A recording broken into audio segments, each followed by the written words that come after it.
ಮುತ್ತೈದೆ ಭಾಗ್ಯ ಅಧ್ಯಾಯ 5. ಭವಾನಿ ಇರುವಲ್ಲಿಗೆ ಬಂದ ಗೌರಿ, ಅದಕ್ಕೆ ಅಣ್ಣನ ಸಾವಿಗೆ ನಾನೇ ಕಾರಣ ಆಗ್ಬಿಟ್ಟೆ. ಅದಕ್ಕೆ ಇಷ್ಟೆಲ್ಲ ಆಗಿದ್ದು ನನ್ನಿಂದನೇ. ನನ್ನ ಮದುವೆ ಮಾಡೋದಕ್ಕೆ ಅಂತ ಅಣ್ಣ ದುಡ್ಡು ಹೊಂದ್ಸೋಕೆ ಅಂತ ಹಗಲು ರಾತ್ರಿ ಎಂದೇ ಕಷ್ಟಪಟ್ಟು ದುಡಿಯೋಕೆ ಹೋಗಿ ಅಣ್ಣಂಗೆ ಹೀಗಾಗಿದ್ದು. ಅಣ್ಣ ನಮ್ಮನ್ನೆಲ್ಲ ಬಿಟ್ಟು ಹೋಗ್ಬಿಟ್ಟ ಎಂದು ಅಳುತ್ತಾ ಹೇಳಿದಳು. ಅಷ್ಟರಲ್ಲಿ ಸುಶೀಲಾ ಅವರು, ಅವನ್ ಸತ್ತು ಹೋದ್ರೆ ನೀನು ಹೇಗೆ ಕಾರಣ ಆಗ್ತೀಯಾ? ಇಲ್ಲಿದ್ದಾಳಲ್ಲ ಈ ದರಿದ್ರದವಳಿಂದಾನೇ ಅವನು ಸತ್ತಿದ್ದು ಎಂದು ಭವಾನಿಯನ್ನು ದೂಷಿಸಿದರು. ಯಾವ ಗಳಿಗೆಲಿ ಈ ಮನೆ ಕಾಲಿಟ್ಕೊಂಡು ಬಂದ್ಲೋ, ನಡೆಯೋ ನಿನ್ನ ಮದುವೆ ನಿಂತು ಹೋಯಿತು ಎಂದು ಗಾಯತ್ರಿ ಬೈದಳು. ನನ್ನ ಹಣೆ ಬರಹಕ್ಕೆ ಅತ್ತಿಗೆಗೆ ಯಾಕೆ ಬೈತೀರಾ ಎಂದು ಗೌರಿ ಕೇಳಿದಳು. ಬೈದೆ ಇನ್ನೇನು ಮಾಡ್ತಾರೆ? ಮದುವೆ ಆಗಿ ಬಂದ ತಕ್ಷಣ ಗಂಡನ್ನ ನುಂಗಿಕೊಂಡಳು, ಇನ್ನು ಯಾರ್ಯಾರನ್ನ ನುಂಗಿಕೊಳ್ತಾಳೋ ಏನೋ ಎಂದು ಸುಶೀಲಾ ಬೈದು ಹೊರಟರು. ಭವಾನಿಯು ಒಬ್ಬಳೆ ಕೂತು ಶಂಕರ್ನನ್ನು ನೆನೆಸಿಕೊಂಡು ಅಳುತ್ತಿದ್ದಳು. ಅಷ್ಟರಲ್ಲಿ ಗಾಯತ್ರಿಯ ಮಕ್ಕಳಿಬ್ಬರು ತಟ್ಟೆಯಲ್ಲಿ ಊಟ ಹಾಕಿಕೊಂಡು, ಅತ್ತೆ ಪ್ಲೀಸ್ ಅತ್ತೆ, 2 ದಿನದಿಂದ ನೀನೇನು ಊಟ ತಿಂದಿಲ್ಲ, ಪ್ಲೀಸ್ ತಿನ್ನಿ ಅತ್ತೆ ಎಂದು ಗೋಗರೆದರು. ಇಲ್ಲ ಮಕ್ಕಳೇ, ನನಗೆ ಹಸಿವಿಲ್ಲ, ಊಟ ಬೇಡ, ನೀವು ಹೋಗಿ ಎಂದು ಕಳಿಸಿದಳು. ಯಾಕತ್ತೆ ಅಳ್ತೀರಾ? ಶಂಕರ್ ಮಾವ ನೀವು ಯಾವಾಗಲೂ ಖುಷಿಯಾಗಿರಬೇಕು ಅಂತ ಹೇಳಿದ್ದಾರೆ ಅಲ್ವಾ? ನೀವು ಈಗ ಅತ್ರೆ ಅವರಿಗೆ ಬೇಜಾರಾಗಲ್ವಾ? ಪ್ಲೀಸ್ ಅತ್ತೆ ಅಳ್ಬೇಡಿ ಎಂದು ಬೇಡಿಕೊಂಡರು. ಮಕ್ಕಳು ಆಡಿದ ಮಾತುಗಳಿಂದ ಭವಾನಿ ಸ್ವಲ್ಪವೇ ಸಮಾಧಾನ ಮಾಡಿಕೊಂಡಳು. ಶಂಕರ್ ಕೆಲಸ ಮಾಡುತ್ತಿದ್ದ ಫ್ಯಾಕ್ಟರಿಯಿಂದ ಕೆಲವು ವರ್ಕರ್ಸ್ಗಳು ಶಂಕರ್ನ ಮನೆಗೆ ಬಂದರು. ಶಂಕರ್ನ ತಂದೆ ಹತ್ತಿರ, ನಮಸ್ತೆ ಸರ್, ನಾವೆಲ್ಲರೂ ಶಂಕರ್ ಕೆಲಸ ಮಾಡುತ್ತಿದ್ದ ಫ್ಯಾಕ್ಟರಿಯಲ್ಲಿ ಕೆಲಸ ಮಾಡುವ ವರ್ಕರ್ಗಳು. ನಾವು ಶಂಕರ್ನ ಸ್ನೇಹಿತರು. ನಾವೆಲ್ಲರೂ ಒಟ್ಟಿಗೆ ಕೆಲಸ ಮಾಡ್ತಿದ್ವಿ. ಸರ್, ನಿಮಗೆ ವಿಷಯ ಗೊತ್ತಿದ್ವೋ ಗೊತ್ತಿಲ್ವೋ ನಂಗೆ ಗೊತ್ತಿಲ್ಲ, ಆದರೆ ವಿಷಯನ ಹೇಳ್ತೀವಿ. ಒಬ್ಬ ಕಾರ್ಮಿಕ ಸರ್ವಿಸ್ನಲ್ಲಿರುವಾಗಲೇ ಅಕಾಲಿಕ ಮರಣ ಹೊಂದಿದ್ರೆ ಅವರ ಕುಟುಂಬದಲ್ಲಿ ಯಾರಿಗಾದರೂ ಒಬ್ಬರಿಗೆ ಅವರ ಕೆಲಸನ ಕೊಡಬೇಕು ಅಂತ ನಮ್ಮ ಫ್ಯಾಕ್ಟರಿಯಲ್ಲಿ ಕಾನೂನಿದೆ ಸರ್. ಶಂಕರ್ ತುಂಬ ಒಳ್ಳೆ ಮನುಷ್ಯ ಸರ್.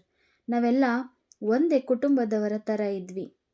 ಅಂಥವನಿಗೆ ಈ ಥರ ಆಗಬಾರ್ದಾಗಿತ್ತು ಎಂದು ಬೇಸರ ವ್ಯಕ್ತಪಡಿಸಿಕೊಂಡರು.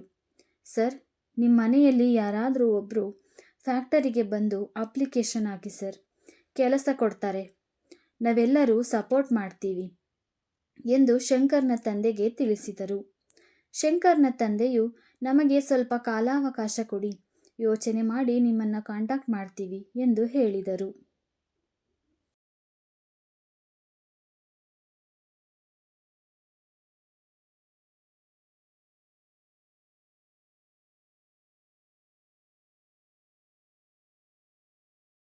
ಸುಶೀಲಾ ಹಾಗೂ ಗಾಯತ್ರಿಯವರು ಒಂದು ಉಪಾಯವನ್ನು ಮಾಡಿ ಗಾಯತ್ರಿ ಗಂಡನಿಗೆ ಶಂಕರ್ನ ಕೆಲಸವನ್ನು ಕೊಡಿಸಬೇಕೆಂದು ಅಂದುಕೊಂಡು ಫ್ಯಾಕ್ಟರಿಯ ಹತ್ತಿರ ಹೋಗಿ ಅವನ ಸ್ನೇಹಿತರ ಹತ್ತಿರ ನನ್ನ ಅಳಿಯನಿಗೆ ಕೆಲಸ ಕೊಡಿ ಎಂದು ಕೇಳಿಕೊಳ್ಳುತ್ತಾರೆ. ಆದರೆ ಅಲ್ಲಿನ ವರ್ಕರ್ಗಳು, ನೋಡಿ ಅಮ್ಮ, ಶಂಕರ್ನ ಹೆಂಡತಿಯವರು ಇನ್ನೂ ಬದುಕಿರೋದ್ರಿಂದ ಅವನ ಕೆಲಸನ ಅವರಿಗೆ ಕೊಡಬೇಕು, ಇಲ್ಲ ಅಂದರೆ ಅವರ ಮಕ್ಕಳಿಗೆ ಕೊಡಬೇಕು, ಫ್ಯಾಕ್ಟ್ರಿ ರೂಲ್ಸ್ ಇರೋದೇ ಹಾಗೆ. ಅಮ್ಮ, ಅಕಸ್ಮಾತ್ ಶಂಕರ್ನ ಹೆಂಡತಿಯವರು ನನಗೆ ಕೆಲಸ ಬೇಡ, ನನ್ನ ಕೆಲಸನ ನಮ್ಮಲ್ಲಿ ಯಾರಿಗಾದರೂ ಒಬ್ರಿಗೆ ಕೊಡಿ ಅಂತ ಲೆಟ್ರ್ ಬರೆದು ಕೊಟ್ಟರೆ ಅವ್ರಿಗೆ ಕೊಡ್ತಾರೆ ಎಂದು ಹೇಳಿದರು. ಮನೆಗೆ ಬಂದ ಸುಶೀಲಾ ಹಾಗೂ ಗಾಯತ್ರಿ ಮತ್ತು ಗಾಯತ್ರಿ ಗಂಡ ಭವಾನಿಯನ್ನು ಪ್ರೀತಿಯಿಂದ ಮಾತನಾಡುತ್ತಾ ನಾಟಕವಾಡಲು ಶುರು ಮಾಡುತ್ತಾರೆ. ಸುಶೀಲಾ ಅವರು, ಭವಾನಿ, ನಿನ್ನ ನೋಡಿದ್ರೆ ತುಂಬ ಬೇಜಾರಾಗುತ್ತಮ್ಮ. ದೇವರು ಈ ವಯಸ್ಸಿಗೆ ನಿನಗೆ ಹೀಗೆ ಮೋಸ ಮಾಡಬಾರ್ದಾಗಿತ್ತು ಎಂದು ಮೊಸಳೆ ಕಣ್ಣೀರು ಹಾಕಿದರು. ಅದೇ ವಿಷಯ ಏನು ಅಂತ ಹೇಳಿ ಎಂದಳು ಭವಾನಿ. ಏನಿಲ್ಲ ಅತ್ತಿಗೆ, ನನ್ನ ಗಂಡಂಗೆ ಈ ಸಂಸಾರ ಅಂದರೆ ತುಂಬ ಪ್ರೀತಿ. ಇವರನ್ನೆಲ್ಲ ಹೇಗೆ ನೋಡ್ಕೊಳ್ಳೋದು ಅಂತ ಯಾವಾಗಲೂ ಯೋಚನೆ ಮಾಡ್ತಿರ್ತಾರೆ. ಅದಕ್ಕೆ ಶಂಕರಣ್ಣನ ಕೆಲಸನ ನನ್ನ ಗಂಡಿಗೆ ಕೊಡಿಸ್ಬಿಟ್ರೆ ಈ ಸಂಸಾರಕ್ಕೆ ಆಸರೆಯಾಗಿರ್ತಾರೆ. ಅದಕ್ಕೆ ಯೋಚನೆ ಮಾಡಿ ಎಂದು ಕೇಳಿದಳು ಗಾಯತ್ರಿ. ಅದು ಅಲ್ಲದೆ ನಮ್ಮ ಕುಟುಂಬದಲ್ಲಿ ಯಾವ ಹೆಣ್ಣು ಮಕ್ಕಳು ಮನೆಯಿಂದ ಹೊರಗೆ ಹೋಗಿ ಕೆಲಸ ಮಾಡಿಲ್ಲಮ್ಮ. ಅದಕ್ಕೆ ಒಪ್ಕೋಮ್ಮ, ಇಲ್ಲ ಅನ್ಬೇಡ. ನಮ್ಮ ಶಂಕರ್ ನಮ್ಮ ಮೇಲೆ ಪ್ರಾಣನೇ ಇಟ್ಕೊಂಡಿದ್ದ. ಈಗ ಅವನ ಪ್ರಾಣ ನಿನ್ನಲ್ಲಿದೆ. ನೀನು ಒಪ್ಕೊಂಡ್ರೆ ಅವನು ಒಪ್ಕೊಂಡ ಹಾಗೆ. ಒಪ್ಕೊಳ್ಳಮ್ಮ, ನೀನು ಒಪ್ಕೊಳ್ಳಿಲ್ಲ ಅಂದರೆ ನನ್ನ ಮೇಲೆ ಆಣೆ ಎಂದರು ಸುಶೀಲಾ. ಭವಾನಿಯು ಏನು ಮಾತಾಡದೆ ರೂಮಿನತ್ತ ಧಾವಿಸಿದಳು. ಮನೆಯಲ್ಲಿ ಎಲ್ಲ ದಿನಸಿ ಸಾಮಾನುಗಳು ಮುಗಿದಿದ್ದವು. ಅಡಿಗೆ ಮಾಡಲು ಯಾವ ಪದಾರ್ಥವೂ ಇರಲಿಲ್ಲ. ಗಾಯತ್ರಿ ಮಕ್ಕಳಿಗೆ ಹೊಟ್ಟೆ ಹಸಿವಾದ್ದರಿಂದ, ಅಮ್ಮ ಊಟ ಕೊಡಮ್ಮ ಎಂದು ಕೇಳಿದರು. ಮನೆಯಲ್ಲಿ ಒಂದಕ್ಕಿ ಕಾಳೂ ಇಲ್ಲ, ಯಾವ ಪದಾರ್ಥನೂ ಇಲ್ಲ. ಇರೋ ಒಂದು ಕೆಲಸಕ್ಕೆ ಯಾರು ಹೋಗದೆ ಕೂತಿದ್ದಾರೆ ಎಂದು ಗಾಯತ್ರಿ ಗೊಣಗುತ್ತಿದ್ದಳು. ಗಾಯತ್ರಿಯ ಗಂಡ ಮೂಲೆಯಲ್ಲಿದ್ದ ಕೊಳಗಗಳನ್ನು ತೆಗೆದುಕೊಂಡು ಹೋಗಿ ಅವುಗಳನ್ನು ಮಾರಿ ಎಲ್ಲರಿಗೂ ಊಟವನ್ನು ತಂದುಕೊಟ್ಟನು. ಗೌರಿಯು ಅತ್ತಿಗೆಯನ್ನು ಕರೆಯುತ್ತೇನೆ ಎಂದು ಊಟಕ್ಕೆ ಎದ್ದು ಹೋಗುತ್ತಾಳೆ. ಕುತ್ಕೊಳ್ಳಮ್ಮ, 4 ದಿನ ಹೊಟ್ಟೆಗೆ ಏನು ಇಲ್ಲದೆ ಹಸುಕೊಂಡಿದ್ರೆ ಆವಾಗ ಬುದ್ಧಿ ಬರುತ್ತೆ. ಆಮೇಲೆ ಶಂಕರ್ ಕೆಲಸನ ನನ್ನ ಅಳಿಯನಿಗೆ ಕೊಡಿಸ್ತಾಳೆ ಎಂದರು ಸುಶೀಲಾ. ಭವಾನಿಯ ಮಾವಯ್ಯ, ನೋಡ್ದಮ್ಮ ಭವಾನಿ, ಈ ಮನೆ ಪರಿಸ್ಥಿತಿ ನೀನೇ ನೋಡ್ತಿದ್ದೀಯಲ್ಲಮ್ಮ. ಅವರ ಮೊಸಳೆ ಕಣ್ಣೀರಿಗೆ ಕರಗಿ ಶಂಕರ್ನ ಕೆಲಸನ ಆ ಕುಡುಕ್ನಿಗೆ ಕೊಡಿಸ್ಬೇಡ. ಅವನು ಈ ಮನೆನ ನಾಶ ಮಾಡಿಬಿಡ್ತಾನೆ. ಕಷ್ಟನೋ ಸುಖನೋ ನೀನೇ ಕೆಲಸಕ್ಕೆ ಹೋದರೆ ಮನೆ ಮಕ್ಕಳು 2 ಹೊತ್ತು ಅನ್ನನಾದರೂ ನೆಮ್ಮದಿಯಾಗಿ ತಿಂತಾರೆ. ನಿನ್ನ ಗಂಡನ ಆತ್ಮಕ್ಕೂ ಶಾಂತಿ ಸಿಗುತ್ತೆ. ನಿನ್ನನ್ನು ಕೆಲಸಕ್ಕೆ ಹೋಗು ಅಂತ ಹೇಳ್ತಿದ್ದೀನಿ ಅಂತ ಬೇಜಾರು ಮಾಡ್ಕೋಬೇಡ ತಾಯಿ. ಸಂದರ್ಭಾನುಸಾರ ಹೆಣ್ಣುಮಕ್ಕಳು ಮನೆ ಜವಾಬ್ದಾರಿನ ಹೊತ್ಕೊಂಡು ಕೆಲಸಕ್ಕೆ ಹೋಗೋದ್ರಲ್ಲಿ ತಪ್ಪೇನಿಲ್ಲಮ್ಮ. ಜೀವನದಲ್ಲಿ ಬರೋ ಕಷ್ಟನ ಧೈರ್ಯವಾಗಿ ಎದುರಿಸ್ಬೇಕು. ನೋಡಮ್ಮ ಭವಾನಿ, ಈ ಮನೆ ಜವಾಬ್ದಾರಿನ ಆ ಕುಡುಕನ ಹೆಗಲಿಗೆ ಹೊರಿಸ್ತೀಯೋ ಅಥವಾ ನಿನ್ನ ಗಂಡನಿಗೆ ಕೊಟ್ಟಿರುವ ಮಾತಿನ ಪ್ರಕಾರ ನೀನೇ ಹೊತ್ಕೋತೀಯೋ ಯೋಚನೆ ಮಾಡಮ್ಮ ಎಂದು ಹೇಳಿದರು. ಮಾರನೆಯ ದಿನ ಭವಾನಿ ಮಾವಯ್ಯನವರು ಹೇಳಿದ ವಿಷಯವನ್ನು ಯೋಚಿಸುತ್ತಾ ಮನೆ ಬಾಗಿಲಿನ ಮುಂದೆ ಕೂತಿದ್ದಳು.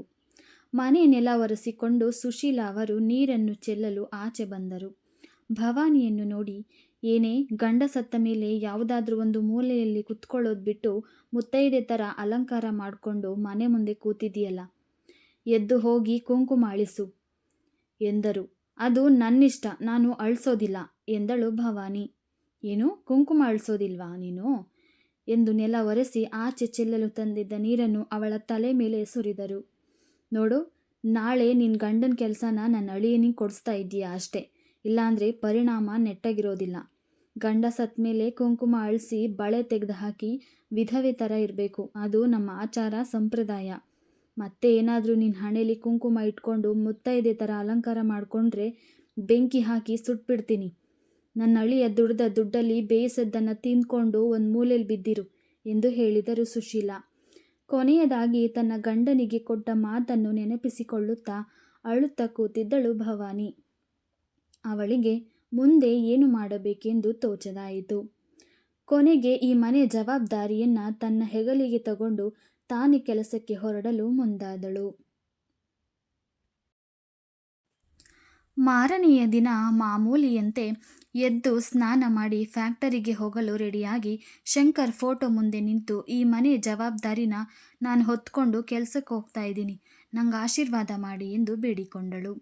ಗಾಯತ್ರಿಯ ಗಂಡ ಭವಾನಿಯು ತನ್ನ ಗಂಡನ ಕೆಲಸವನ್ನು ತನಗೆ ಕೊಡಿಸುತ್ತಾಳೆ ಎಂಬ ಆಸೆಯಿಂದ ಅವನು ಕೂಡ ರೆಡಿಯಾಗಿ ರೂಮಿನಿಂದ ಹೊರಬಂದ ಭವಾನಿಯನ್ನು ನೋಡಿ ಸುಶೀಲಾ ಅವರು, ಬನ್ನಿ ಅಳಿಯಂದ್ರೆ, ನಮ್ಮ ಸುಶೀಲಾ ತುಂಬ ಒಳ್ಳೆಯವಳು. ನಿಮಗೆ ಶಂಕರನ ಕೆಲಸನ ಕೊಡಿಸೋದಕ್ಕೆ ಕರೆದುಕೊಂಡು ಹೋಗ್ತಾಳೆ. ಫ್ಯಾಕ್ಟ್ರಿ ಮಾಲೀಕರನ್ನು ಪರಿಚಯ ಮಾಡಿಕೊಡ್ತಾಳೆ. ನೀವು ಕೂಡ ಅವಳ ಜೊತೆ ಹೋಗಿ ಎಂದರು.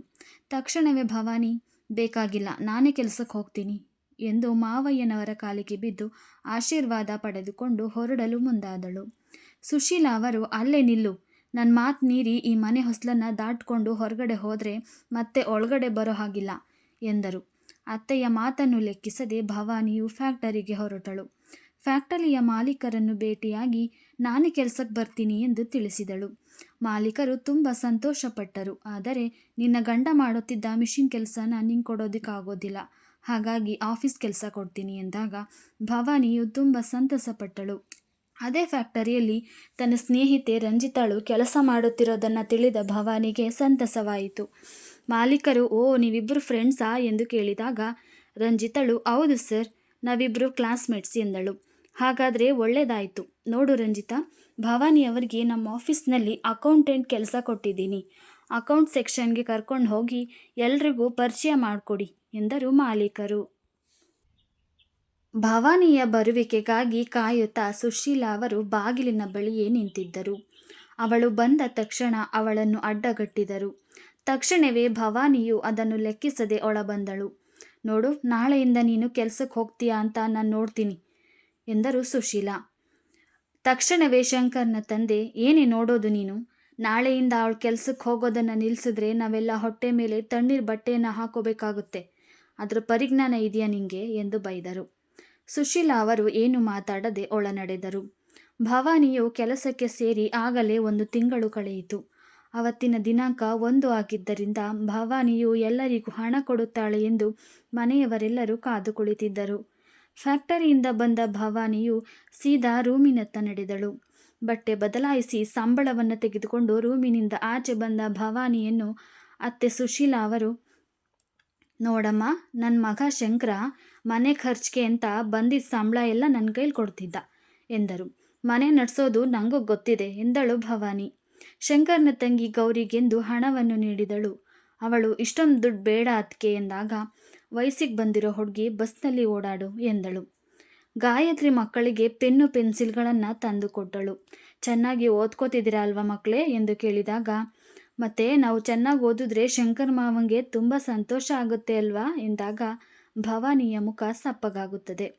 ತಕ್ಷಣವೇ ಗಾಯತ್ರಿಯು, ಪೆಟ್ರೋಲ್ ರೇಟ್ ಜಾಸ್ತಿ ಆಗಿದೆ ಅಂತ ಆಟೋದವನು ಜಾಸ್ತಿ ಹಣ ಕೇಳ್ತಿದ್ದಾನೆ, ಹಾಗಾಗಿ ತಿಂಗಳು ನನಗೆ ಜಾಸ್ತಿ ದುಡ್ಡು ಬೇಕು ಎಂದು ಕೇಳಿದಾಗ, ಮಕ್ಕಳ ಸ್ಕೂಲ್ ಹತ್ತಿರದಲ್ಲೇ ಇದೆ, ನೀವೇ ಕರ್ಕೊಂಡು ಹೋಗಿ ಬಿಟ್ಟು ಬನ್ನಿ, ಕೈ ಕಾಲಿಗೆ ವ್ಯಾಯಾಮ ಆದರೂ ಆಗುತ್ತದೆ ಎಂದು ಭವಾನಿ ಅವಳ ಖರ್ಚಿಗೆ 25 ರೂಪಾಯಿಯನ್ನು ನೀಡಿದಳು.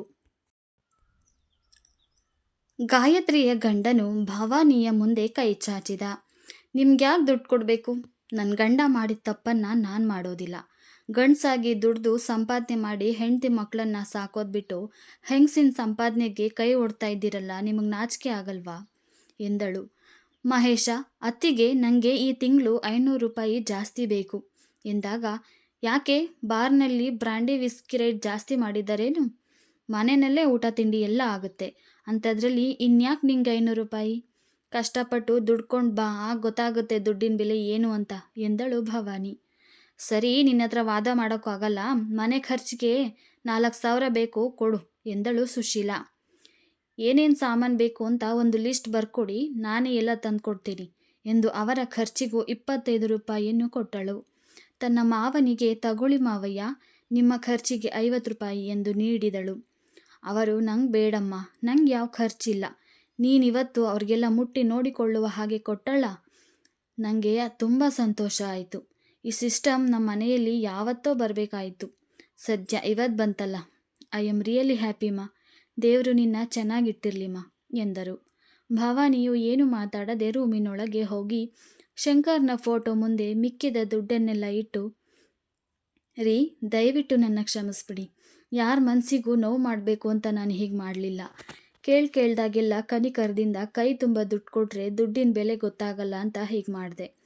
ಅವರವರ ಜವಾಬ್ದಾರಿನ ಅವರೇ ತಿಳ್ಕೊಳ್ಬೇಕು, ಇದಕ್ಕಿಂತ ಬೇರೆ ದಾರಿ ಇಲ್ಲ. ಸ್ವಲ್ಪ ದಿನ ಕಷ್ಟ ಆಗುತ್ತೆ, ಆಮೇಲೆ ಎಲ್ಲ ಸರಿ ಹೋಗುತ್ತೆ, ನಿಮ್ಮ ಆಸೆನೂ ಈಡೇರುತ್ತೀರಿ ಎಂದು ದೀಪ ಹಚ್ಚಿದಳು. ಸಂಚಿಕೆ ಮುಂದುವರಿಯುತ್ತದೆ, ನಿರೀಕ್ಷಿಸಿ.